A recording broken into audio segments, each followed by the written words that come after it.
அனைவருக்கும் வணக்கம். நான் உங்கள் டாக்டர் அன்பரசி. இன்னைக்கு நம்ம இந்த வீடியோவில் பார்க்க போகிற டாபிக் என்னென்னா, ஹோமியோபதி மெடிசன்ஸில் எந்தெந்த நோய்களுக்கு நம்ம குணப்படுத்தலாம் அப்படின்ற ஒரு விஷயத்த பார்க்க போகிறோம். ஸோ நம்ம ரெண்டாக பிரிச்சுக்கலாம். நோய்களை அக்யூட் அண்ட் க்ரானிக். 15 நாளைக்குள்ளே இருக்கிறத நம்ம அக்யூட் டிசீசஸ்ன்னு சொல்லுவோம். 15 நாளைக்கு மேலே இருக்கிறத க்ரானிக் டிசீஸ்ன்னு சொல்லுவோம். அதாவது நீண்ட நாள் நோய்பட்ட நோய்களுக்கெல்லாம் க்ரானிக் டிசீஸ்ன்னு சொல்லி மெடிக்கல் டேர்மில் சொல்லுவோம். இப்போ அக்யூட் கேசஸ் பார்த்திங்கன்னா ஃபீவர் அல்லது திடீர்னு டிசென்ட்ரி, டயேரியா, பேதி போயிடுச்சு, ஃபுட் பாய்சன் ஆகிடுச்சு, இது எல்லாத்துக்குமே ஹோமியோபதியில் நல்ல மருந்துகள் உண்டு. ஸோ இப்போ நிறைய பேருக்கு ஒரு டவுட்டு, இப்போ அக்யூட் டிசீசஸ்க்கு ஹோமியோபதி நல்லா சரியாகும்னு சொல்கிறீங்களே, ஆனால் சில பேரோட மனசில் என்ன இருக்குன்னா, நிறைய கேள்விப்பட்ட வரைக்கும் ஹோமியோபதி மெடிசன் எடுத்துக்கும் போது அந்த ட்ரீட்மெண்ட் ரொம்ப நாள் ஆகுமே சரியாகிறதுக்கு அப்படின்ற மாதிரி நிறையா ஒரு மக்கள் மனசில் ஒரு மித் இருக்குது. அப்படி கிடையாது. இது என்ன ஆகும்னு பார்த்தீங்கன்னா, க்ரானிக் டிசீஸ் கண்டிஷனுக்கு தான் கொஞ்சம் டைம் எடுக்கும்.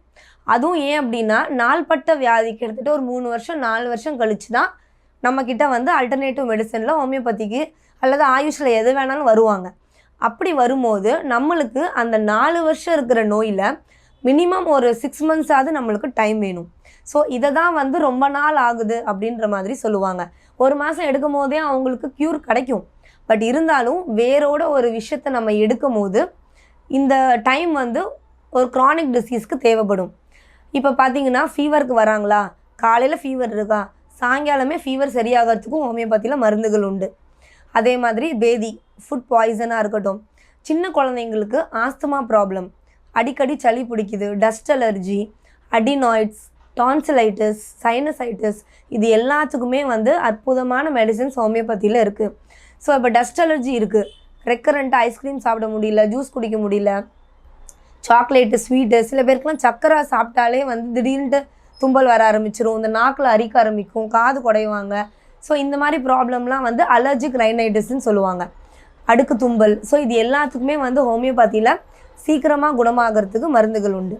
நீண்ட நாள் நோய்கள், அதாவது க்ரானிக் டிசீசஸ், அது ருமட்டாய்டு ஆர்த்ரைட்டிஸாக இருக்கலாம், any type of arthritis, sugar, BP, cholesterol, thyroid, இந்த மாதிரி அனைத்து நீண்ட நாள் வியாதிகளுக்கும் ஹோமியோபதியில் மெடிசன் உண்டு.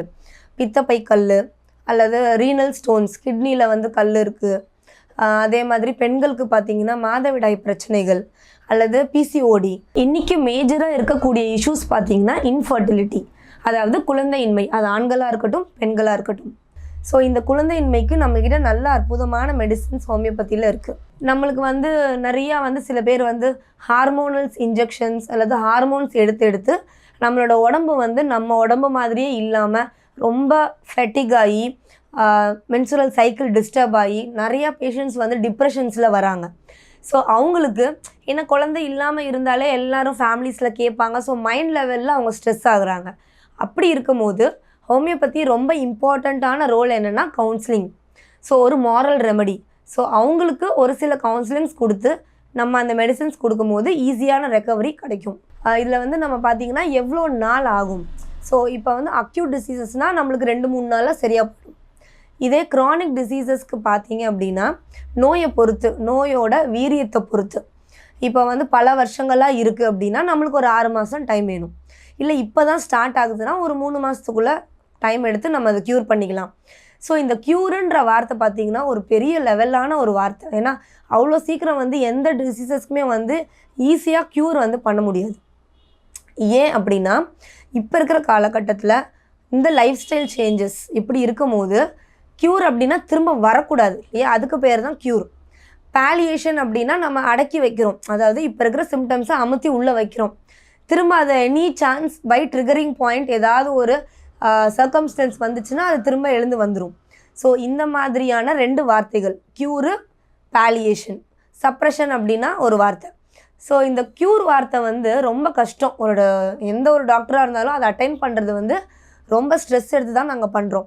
அப்படி இருக்கும்போது ரூட் காஸ், அதாவது வேரோட ஒரு விஷயத்தை எப்போ அழிக்கிறோமோ அப்போ தான் அது திரும்ப வராது. கரெக்டாக? ஒரு செடி பிடுங்குறோம், மேலாக்கில் கட் பண்ணி கொடுத்தா துளுத்து வந்துடுது. இதே நம்ம வேரோட ரூட்டோடு நம்ம எடுக்கும் போது திரும்ப அந்த செடி வளராது. அதே மாதிரி தான் நோயும். அதோட நோயோட ரூட் என்னன்றது முதல்ல கண்டுபிடிக்கணும். ஹோமியோபதியில் முதல் ஒரு 15-20 நிமிஷம் உங்கள் மைண்ட் சிம்டம்ஸை தான் ரீட் பண்ணுவோம். எதனால நோய் வந்தது, அந்த காசேஷன் தான் ஹோமியோபதியில் ரொம்ப ரொம்ப முக்கியம். இப்போ மழையில் நனைஞ்சு ஒருத்தங்க சளி பிடிச்சி வராங்க, ஐஸ்கிரீம் சாப்பிட்டு சளி பிடிச்சி வராங்க. ஸோ இவங்க 2 பேர்த்துக்குமே பார்த்தீங்கன்னா மருந்து வேறு வேறு இருக்கும். மழையிலனால நனைகிறவங்களுக்கு இந்த காசுக்கு ஒரு மருந்து, ஐஸ்கிரீம் ஸ்வீட் சாப்பிட்டு சளி பிடிக்குதா அவங்களுக்கு வேறு மருந்து, இதே வந்து ஸ்வெட்டிங்னால சளி பிடிக்குதா அவங்களுக்கு வேறு மருந்து. ஸோ ஒவ்வொருத்தவங்களுக்கும் ஹோலிஸ்டிக் அப்ரோச், ஒரு இண்டிவிஜுவலைசேஷன் டாப் டு பாட்டம், அதாவது ஒரு முக்கோணம் மாதிரி நம்ம பிரிச்சுக்கணும். மைண்ட், பாடி, சோல், இந்த 3ம் சேர்ந்து ஒரு ட்ரீட்மெண்ட் நம்ம கொடுக்குறோம் அப்படின்ற போது அவங்களுக்கு க்யூர்ன்றது சீக்கிரமாக கிடைக்கும். ஸோ மைண்டுன்றது நான் என்ன சொல்ல வரேன்னா நம்மளோட மனம் சார்ந்த நோய்கள், அவங்க என்ன மைண்டு ஸ்ட்ரெஸ்ஸில் இருக்காங்க, அதாவது அவங்க மைண்டு லெவலில் ஏதாவது பாதிக்கப்பட்டிருக்காங்களா, அந்த ரொம்ப ஆழ்ந்த டிப்ரெஷன்ஸ் அல்லது ஸ்ட்ரெஸ், ஆங்கர், கோவங்கள் இதெல்லாம் அவங்களுக்குள்ளே புதைக்கும் போது ஒரு நோயாக உருவாகி வெளியில் வருது. ஸோ இதுதான் பேசிக் கான்செப்ட். ஸோ அந்த மைண்டு சிம்டம்ஸை நம்ம எடுக்கணும் பேஷண்ட் கிட்ட இருந்து. ஸோ கேஸ் டேக்கிங் ப்ரொசீஜர்ன்றது ஒரு 1/2 மணி நேரம். எல்லாம் கேட்பாங்க, புதுசாக ஒரு பேஷண்ட் வந்தாங்கன்னா ஹோமியோபதிக்கு போனாங்கன்னா 3/4 மணி நேரம் ஆகுது சார் அப்படின்னுவாங்க. ஸோ அதுக்கு ரீசன் என்னென்னா இதுதான். ஸோ எப்போ ஒரு 10 வருஷத்துக்கு முன்னாடி ஒரு நோய் வந்ததுன்னா அந்த 10 வருஷத்துக்கு முன்னாடி எதனால் பாதிக்கப்பட்டிருக்காங்கன்றதை நம்ம அனலைஸ் பண்ணணும். அதே மாதிரி அவங்களோட டிசையர், அவர்ஷன், அதாவது உங்களுக்கு ரொம்ப பிடிச்ச விஷயங்கள் சாப்பிட்றதா இருக்கட்டும், எல்லாமே வந்து நம்ம கேட்க கொஞ்சம் டைம் ஆகும் கேஸ் ஸ்டடியில். இது எல்லாமே ஒரு ஹோலிஸ்டிக் அப்ரோச்சாக ஹோமியோபதியில் எடுத்து நம்ம க்யூரேட்டிவ் ப்ராசஸை ஸ்டார்ட் பண்ணுறோம். அப்போ நம்மளுக்கு என்ன ஆகும்னா ஒரு கிளியரான ஒரு பிக்சர் கிடைக்கும். ஓகே, இந்த நோய் இந்த வருஷத்தில் ஆரம்பிச்சுது, அவங்க அந்த ஸ்டேட்டில் இப்படி இருந்தாங்க. அப்புறம் இந்த பிக்சரை எடுத்து நம்ம ஹோமியோபதி மெடிசனில் எதோட மேட்ச் ஆகுதுன்னு பார்த்து அந்த மருந்தை கொடுக்குறோம். இந்த மாதிரி நோய்களுக்கு நான் சொன்ன மாதிரி chronic diseases and acute diseases ரெண்டுத்துக்குமே வந்து சீக்கிரமாக குணப்படுத்துகிற மாதிரியான மருந்துகள் ஹோமியோபதியில் இருக்குது. ஸோ இது மூலிமா நீங்கள் வந்து பயனடைஞ்சிக்கலாம். இப்போ சர்ஜிக்கல் ப்ரொசீஜர், இப்போ வந்து லேப்ராஸ்கோபி பண்ணணும், ஆப்ரேஷன் பண்ணி தான் கல்லை எடுக்கணும், அல்லது லேசர் பண்ணலாம், இந்த மாதிரி டெக்னாலஜிஸ் நிறையா இருக்குது. ஸோ அப்படி இருக்கும்போது இல்லை எனக்கு சில பேருக்கு எனக்கு உடம்புல வந்து கத்தி வைக்க விருப்பம் இல்லை அப்படின்றவங்களுக்கு தாராளமாக ஹோமியோபதின்றது ஒரு நல்ல சிஸ்டம் ஆஃப் மெடிசனாக இருக்கும். நீங்கள் வந்து அதை தெரிஞ்சுக்கிட்டு அதனால் பயனடையலாம். அடுத்தது பார்த்திங்கன்னா ஸ்கின் கம்ப்ளைண்ட்ஸ், தோல் வியாதிகள், அது சொரியாசிஸாக இருக்கட்டும், எக்ஸிமாவாக இருக்கட்டும். ஸோ நம்ம வந்து இந்த டயக்னோசிஸ் பாயிண்ட்டை விட்டுடலாம். நிறைய பேர் வந்து தோல் வியாதினாலே சொரியாசிஸ், எக்ஸிமான்னு நினச்சிக்கிறாங்க. அப்படி கிடையாது. அதாவது நம்ம வந்து இப்போ நிறைய பேர் இப்போ வாஷிங் மிஷின்ஸ் யூஸ் பண்ண ஆரம்பிச்சிட்டாங்க. ஸோ நம்ம கிளாத்தை ட்ரை பண்ணாமல் போட்டால் கூட அதுலேருந்து வரக்கூடியது ஃபங்கல் இன்ஃபெக்ஷன். அந்த மாதிரி ஒரு சில விஷயங்களை நம்ம அப்ராப்ரியேட்டாக கரெக்டாக பிரித்து இந்த நோய்க்கு சில மெடிசன்ஸ் ஹோமியோபதியில் இருக்குது. ஸோ தோல்வியாதிகளுக்கு நல்ல ஒரு அற்புதமான மெடிசன்ஸ் வந்து ஹோமியோபதியில் இருக்குது. அடுத்தது பார்த்தீங்க அப்படின்னா இன்சோம்னியா, அதாவது தூக்கம் இல்லாமல் ரொம்ப கஷ்டப்படுறவங்க. இந்த மெயினாக பார்த்தீங்கன்னா இந்த ஐடி பீப்புள்ஸ் வந்து இப்போ டைமே மாறிடும், யூகே டைமிங்க்கு இங்கே ஒர்க் பண்ணுறாங்க. ஸோ அவங்களுக்கு பகல் and night and morning shift மாறும்போது அந்த சர்க்காடியன் சைக்கிளே மாறி போயிடுது இல்லையா. ஸோ அப்படி இருக்கிறவங்களுக்கு நல்ல மெடிசன்ஸ், அதாவது ஹோமியோபதியில் ஒரு பிரிவு இருக்குது மலர் மருத்துவம், அதில் வந்து ஒரு நல்ல மெடிசன்ஸ் இருக்குது. ஸோ லைக் பாசிஃப்ளோரா, ஒயிட் செஸ்ட்நட், இந்த மாதிரி வந்து நிறையா மெடிசன்ஸ்லாம் இருக்குது. இதை கொடுத்தோம் அப்படின்னா நல்லா தூக்கம் வரும்.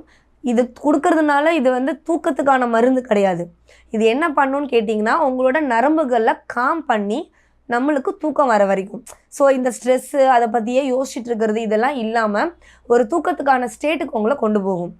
ஸோ இதுதான் வந்து ஹோமியோபதியில் இருக்கக்கூடிய ஒரு ஃபார்முலா. எந்த நோய்களுக்குமே வந்து டைரெக்டாக அந்த ஆர்கனில் போய் ஹோமியோபதி மெடிசன்ஸ் ஆக்ட் ஆகாது. நம்மளோட வைட்டல் ஃபோர்ஸ், அதாவது உடம்புல இருக்கக்கூடிய ஒரு சக்தி, நம்ம சோல் அப்படின்னு சொல்லுவோம் இல்லையா. நான் ஏற்கனவே சொன்னேன் மைண்ட், பாடி, சோலுன்றது தான் இங்கே இருக்கக்கூடிய வைட்டல் ஃபோர்ஸ்.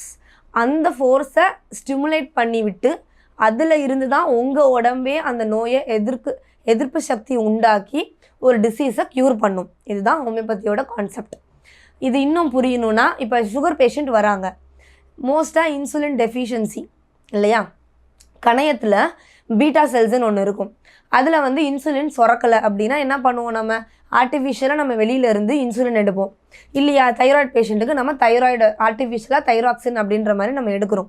ஸோ இது எடுக்க என்ன ஆகும்னு பார்த்தீங்கன்னா நம்மளோட உறுப்புகள் வெளியில இருந்து தான் வருது இல்லையா, நம்ம ஏன் செயல்படுத்தணும் அப்படின்னு சொல்லி இன்னும் அது சோம்பேறி ஆகிடும்.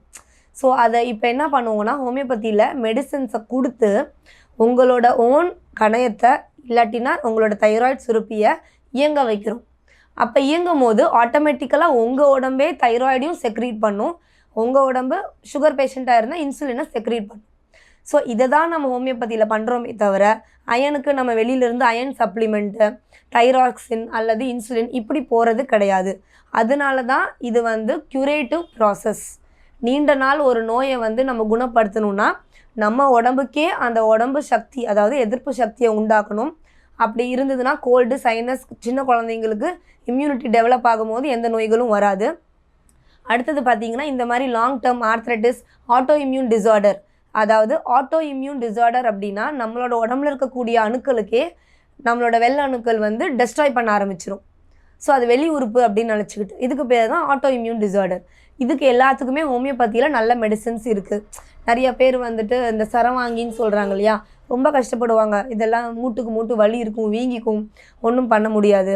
ஸோ இந்த மாதிரி நோய்களுக்கு எல்லாம் ஹோமியோபதியில் அற்புதமான மெடிசன்ஸ் இருக்குது. ஸோ ஹோமியோபதி மெடிசனை நீங்கள் எடுத்துக்கிட்டு உங்களோட அனைத்து நோய்களுக்கும் நீங்கள் நல்ல தீர்வு காணலாம். இன்றைக்கி வீடியோ உங்களுக்கு பிடிச்சிருக்குன்னு நினைக்கிறேன். இன்னொரு இன்ஃபர்மேட்டிவான வீடியோவில் பார்க்கலாம். நன்றி, வணக்கம்.